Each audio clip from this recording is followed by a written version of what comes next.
একটু কথা বলবো। আপনারা জানেন যে এই রাস্তার ধারে জীবিকার তাগিদে ফুল হাতে নিয়ে ছুটে বেড়ানো এই ছোট্ট অবুঝ শিশুটা বিভিন্ন পথে প্রান্তরে ঘুরে আপনার ফুল বিক্রি করতো জীবিকার তাগিদে। এটা দু একটা সংবাদ মাধ্যমে এটা প্রকাশিত হয়েছে এবং এটা অলরেডি ভাইরালও হয়েছে। তো এই ঘটনাটা দেখার পরে সিলেটেরই একজন বিশিষ্ট জনদরদী সমাজসেবক, সেই ভদ্রলোক আমাকে ফোন করে বলেছেন তাকে আপনি একটু দয়া করে আমাকে একটু খুঁজে বের করে দেন, আমি তার সমস্ত দায় দায়িত্ব নিব। তো সেই ব্যক্তিটির নাম ইতিমধ্যে আপনারা জেনেছেন। উনি হচ্ছেন ফাহিম আল চৌধুরী ট্রাস্টের চেয়ারম্যান, জনাব ফাহিম আল চৌধুরী। উনি তার সমস্ত দায় দায়িত্ব, তার লেখাপড়া, তার অ্যাকোমোডেশন থেকে শুরু করে সমস্ত দায় দায়িত্ব নেওয়ার ঘোষণা উনি দিয়েছেন। তো এই মানবিক উদ্যোগটাকে আমরা স্বাগত জানাই এবং এই মানবিক উদ্যোগের জন্যই আপনাদের মাধ্যমে এটাকে আসলে দেশবাসীকে জানানোর জন্যই আমি আজকে এসেছি। এবং এটার সাথে সাথে আমি আরেকটা মেসেজ দিতে চাই, সিলেটটাকে আমি ভালোবাসি আসলে এই কারণে যে এখানে অনেক মানুষ আছে, অনেক জনদরদি মানুষ আছে। একজন ফাহিম আল চৌধুরী নয়, এখানে আরও অনেক ফাহিম আল চৌধুরী আছে। রাস্তাঘাটে এরকম অনাথ, এরকম শিশু, পথ শিশু এরকম হয়তো আরও আছে।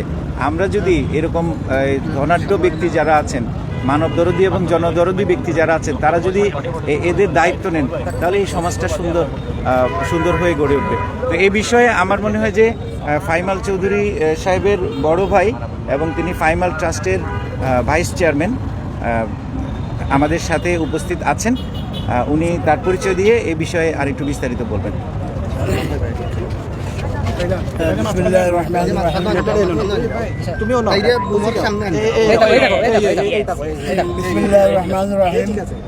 মহান আল্লাহ পাক রব্বুল আলামিনের লক্ষ লক্ষ শুকরিয়া।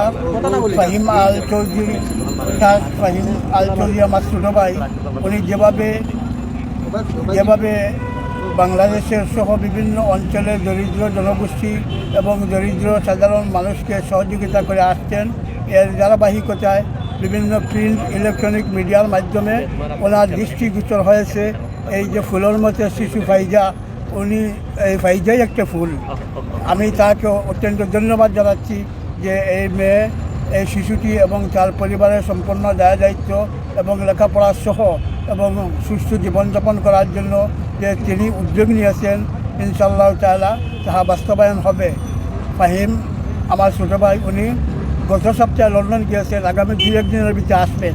আসার সাথে সাথে আমি ফাহিম আল চৌধুরী ট্রাস্টের চেয়ারম্যান ফাহিম আল চৌধুরী এবং আমি ভাইস চেয়ারম্যান এবং এই আমাদের সচিব মহোদয় সহ এবং কর্তৃপক্ষ সহ এবং আরও যারা আছেন সবাইকে মিলিয়ে এবং আপনাদের সহ সবাইকে পরামর্শতে রাখবো যাতে এই মেয়েটাকে কীভাবে সহযোগিতা করা যায়।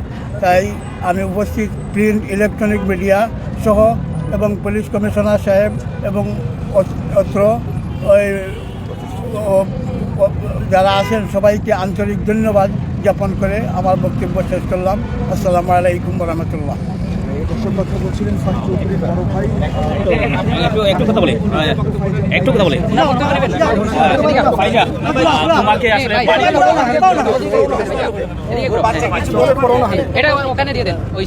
তোমাকে বাড়ি দিবে, একজন বাড়ি দিবে, লেখাপড়ার সুযোগ দিবে, তুমি খুশি নি? ঘর বানিয়ে দিবে তোমাকে রাস্তায় ফুল বিক্রি করতে হবে না। খুশি নি? ধন্যবাদ জানাও তাকে, ধন্যবাদ। হাসি দাও, ফাহিম আল চৌধুরীর জন্য একটা হাসি হবে। খুশি বলো, মুখে বলো খুশি কিনা, কতটুকু খুশি তুমি? হাত দিয়ে দেখাও কতটুকু খুশি। বেশি খুশি।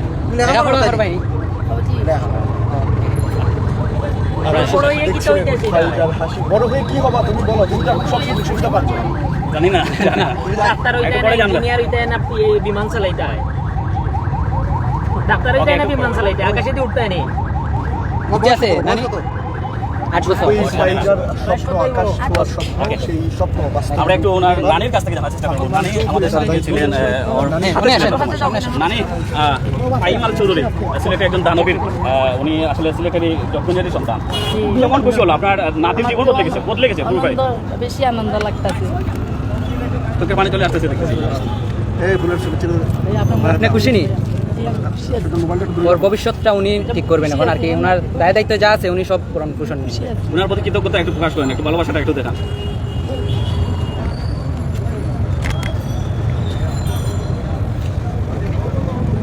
সেই ফাইজার নানিকে আপনারা দেখতে পাচ্ছেন। এই নানির সামাজিক কাছে যোগাযোগ মাধ্যমে এমন একটা প্ল্যাটফর্ম হয়েছে সেই প্ল্যাটফর্মে নানি ছাড়া ফাইজার জীবন বদলে গেছে। আজকে একটি ঘর পেল, আজকে একটি আশ্রয় পেল, এবং সিলেটি রাজ্যের কথা আজকে সে তার জীবনটা